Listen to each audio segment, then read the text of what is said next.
glow of a haunted street. Echoes of footsteps, the heart skips a beat.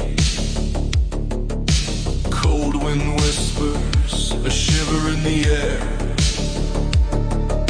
I'm running from shadows, they lurk everywhere. In the flickering light, I see a shadow creep. The night is my witness, but there's no time to sleep. A figure approaches, glint of a night. My pulse starts racing, this is my life.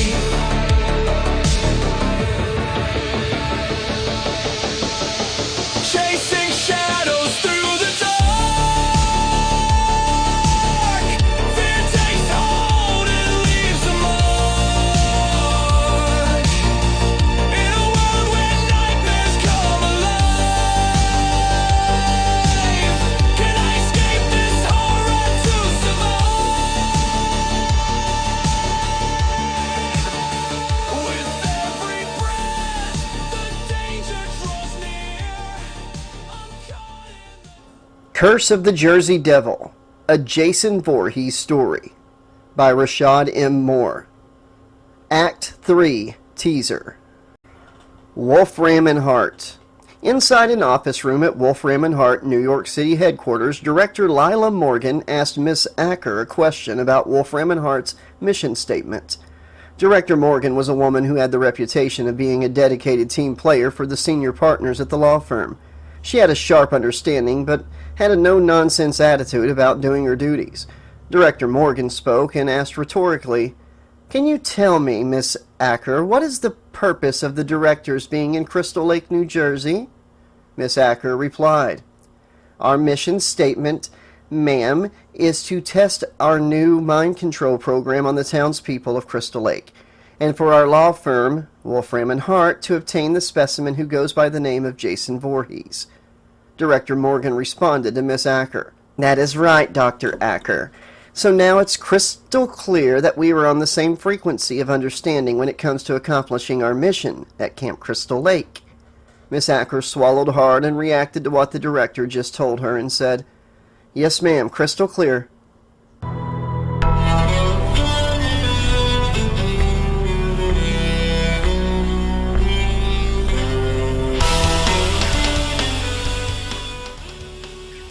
The law firm, Wolfram and Hart, was directed by the junior partners who consisted of mostly humans.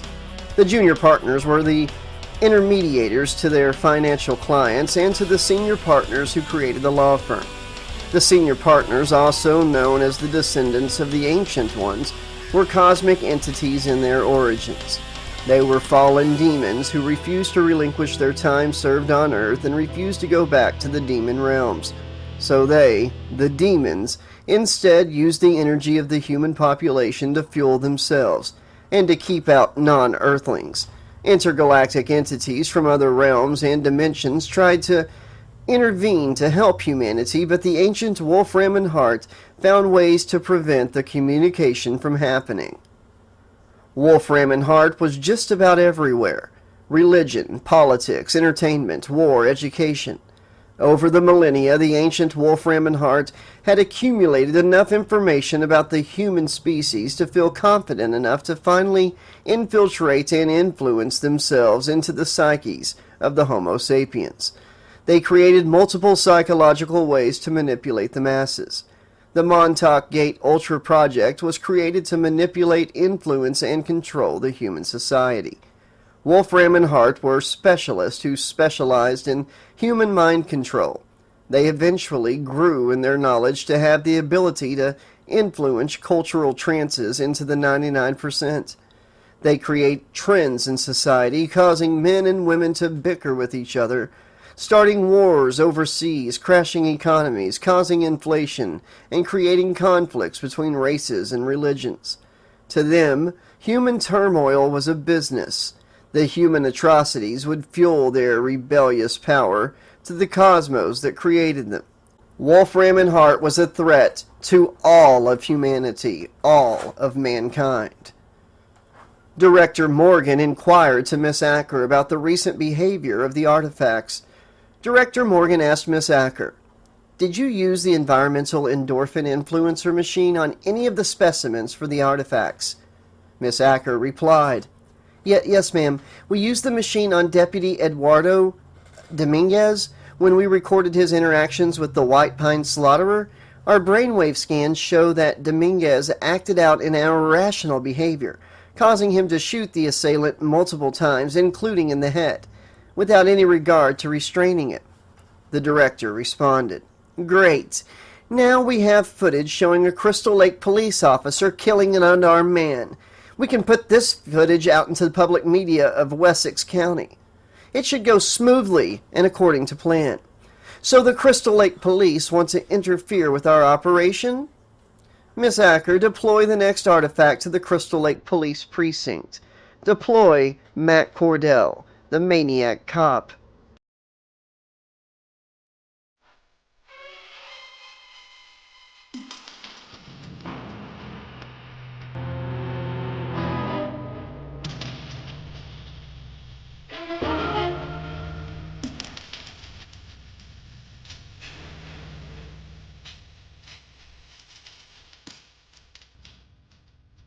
The maniac cop, Matt Cordell, once upon a time was a police officer who served the city of New York.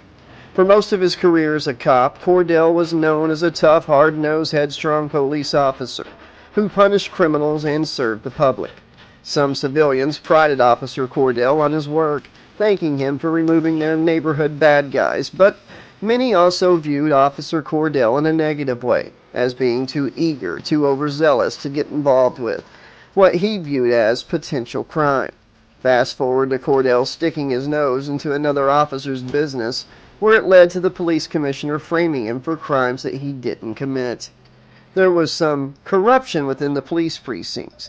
Cordell was a clean-by-the-book type of police officer that always had the perception that he was serving his duty and doing the right things in regards to what was best for the community. That didn't matter now.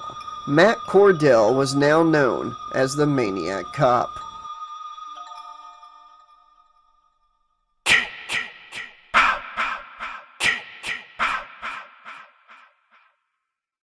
Director Lila Morgan sat in her chair instructing Miss Acker on what to do next. She spoke, "Give me a multiple screen angle layout. I want all possible angles catching all of the action." Miss Acker, working fast, typing and synchronizing the reading scans, replied back to Director Morgan. "Yes, ma'am, we have clear readings on the Maniac Cop. Readings show that his strength is at 96, speed 98, and lifespan 92%, Director."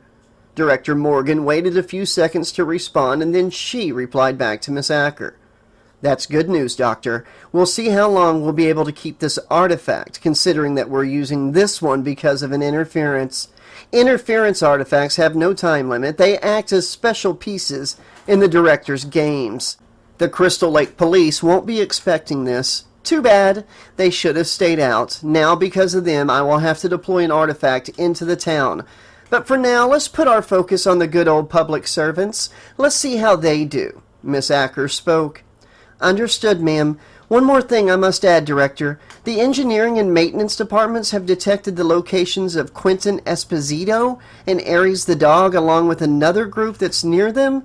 It shows that the second group is with Second Star Dave Riker. They're all heading southeast towards the open part of Crystal Lake."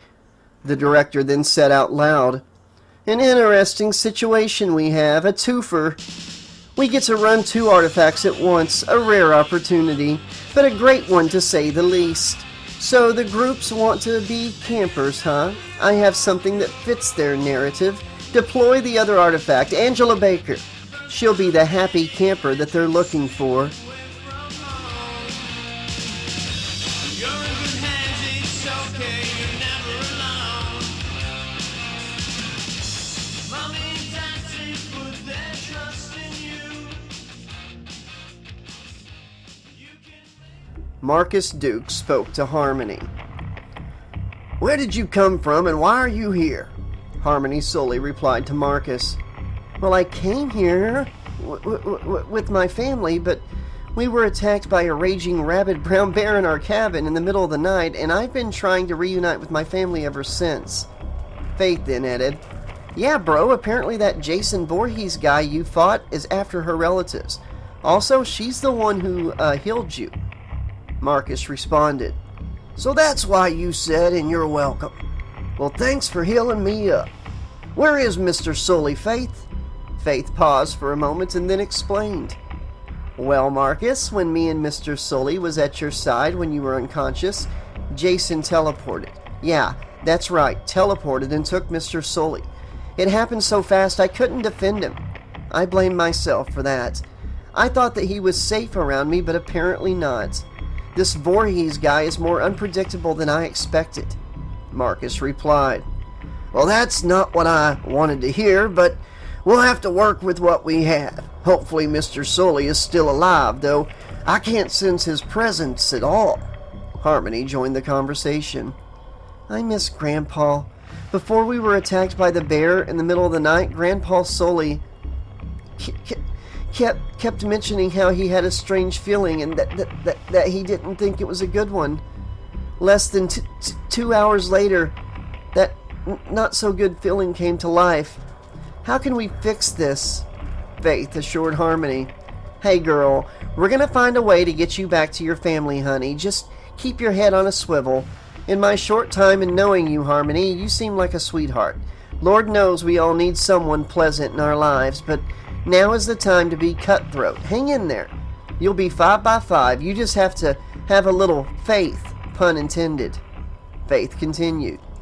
Also, Marcus, I fought a demon when you were in your coma. It's Wolfram and Hart pulling the strings in Crystal Lake. Marcus gestured. Wolfram and Hart? Oh, hell.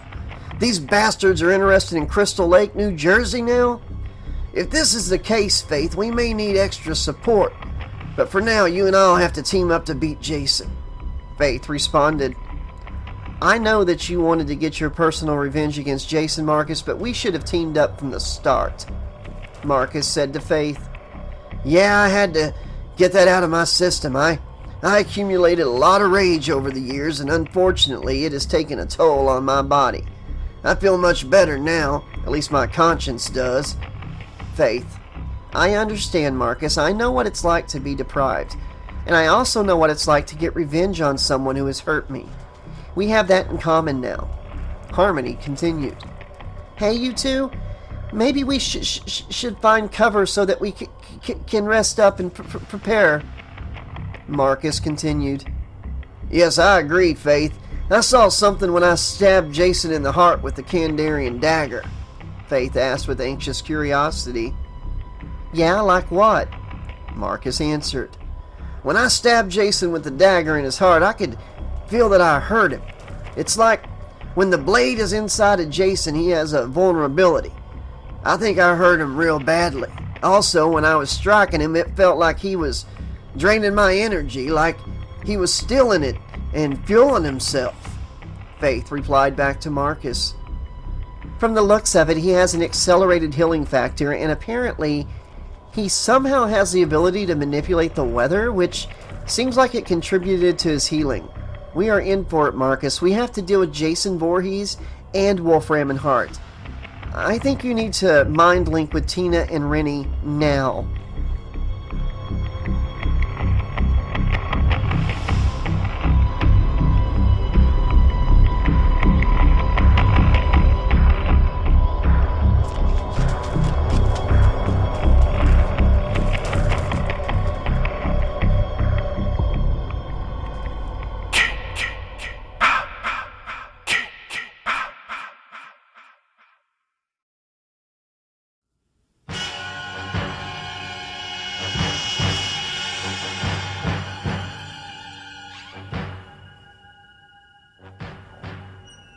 Standing inside of the cemetery of Crystal Lake, the large 7-foot hockey mask wearing assailant Jason Voorhees stood with his feet planted into the muddy ground.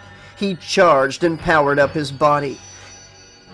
After successfully slaughtering Mr. and Mrs. Sully, he felt the surge of new energy fuel his body.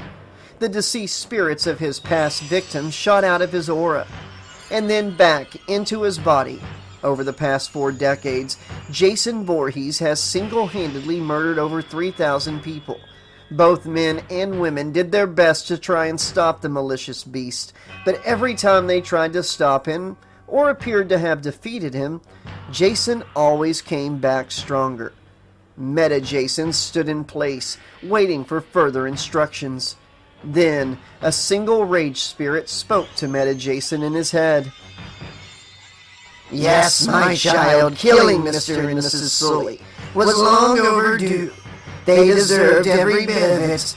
They thought that you forgot about them because they forgot about you. You showed them why trespassing on Crystal Lake is a fatal mistake.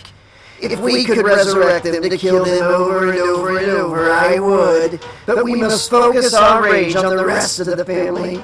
Like Mr. and Mrs. Sully, we will absorb the spirits of their children and grandchildren.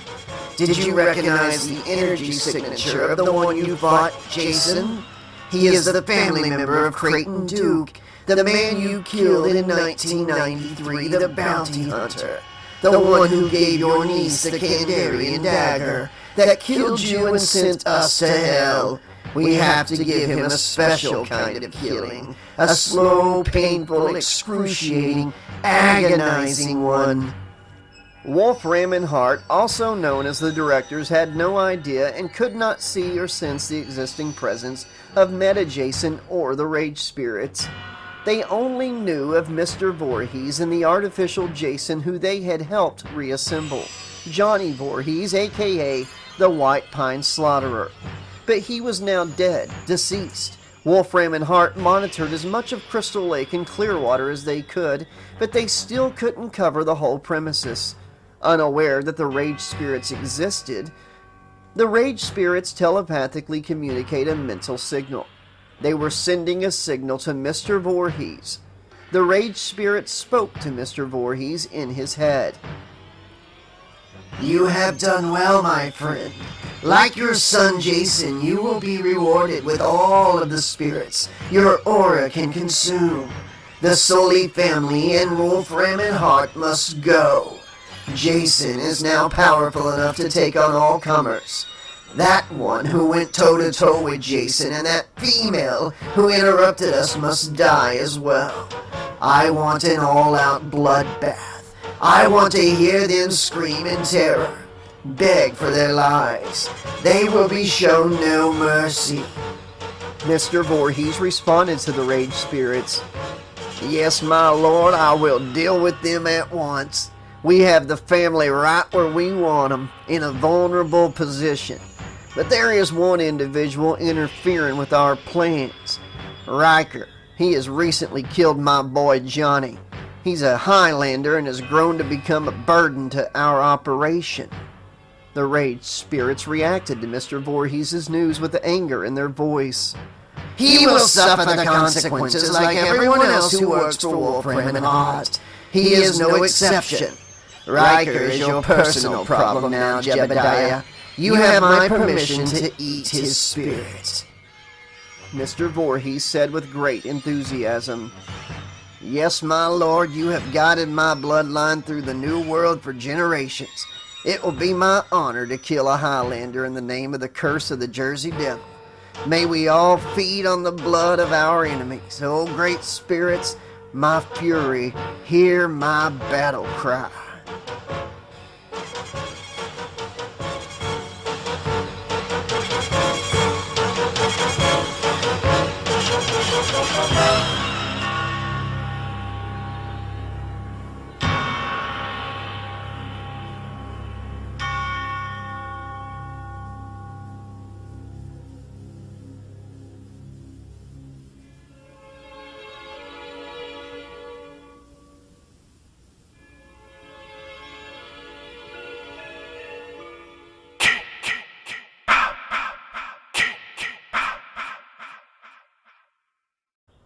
Okay, Slashaholics, this has been the teaser for Act 3 of Rashad Moore's Curse of the Jersey Devil, a Jason Voorhees story. A lot going on, all the pieces coming together for what comes next. It seems like there's going to be a lot of action, a lot of bloodshed, and I hope you're all ready for it. I know I am.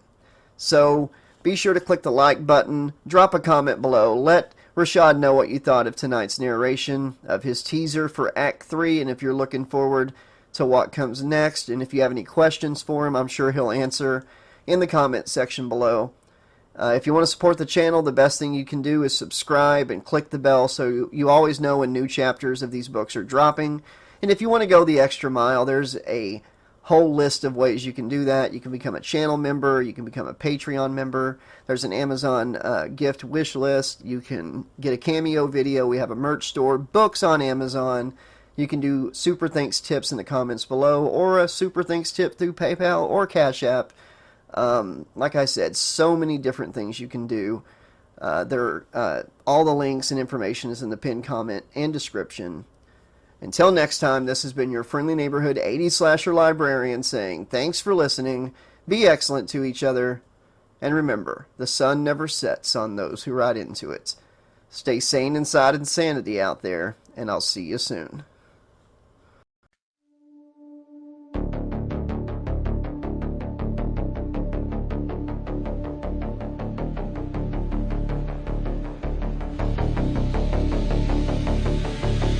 In the neon glow of a haunted street, echoes of footsteps, the heart skips a beat. Cold wind whispers, a shiver in the air. I'm running from shadows, they lurk everywhere. In the flickering light, I see a shadow creep. The night is my witness, but there's no time to sleep. A figure approaches, glint of a knife. My pulse starts racing, this is my life.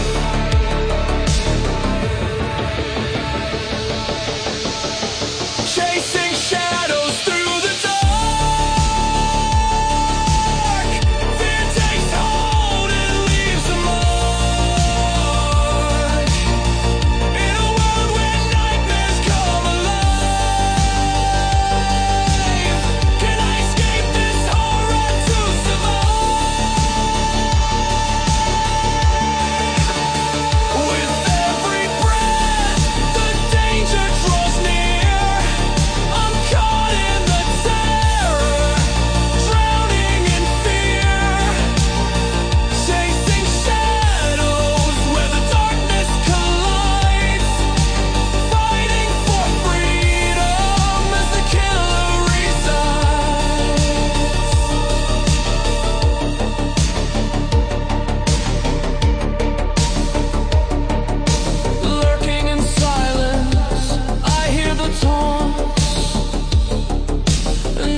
deep in my chest. I won't go down easy, I'll put them to the test.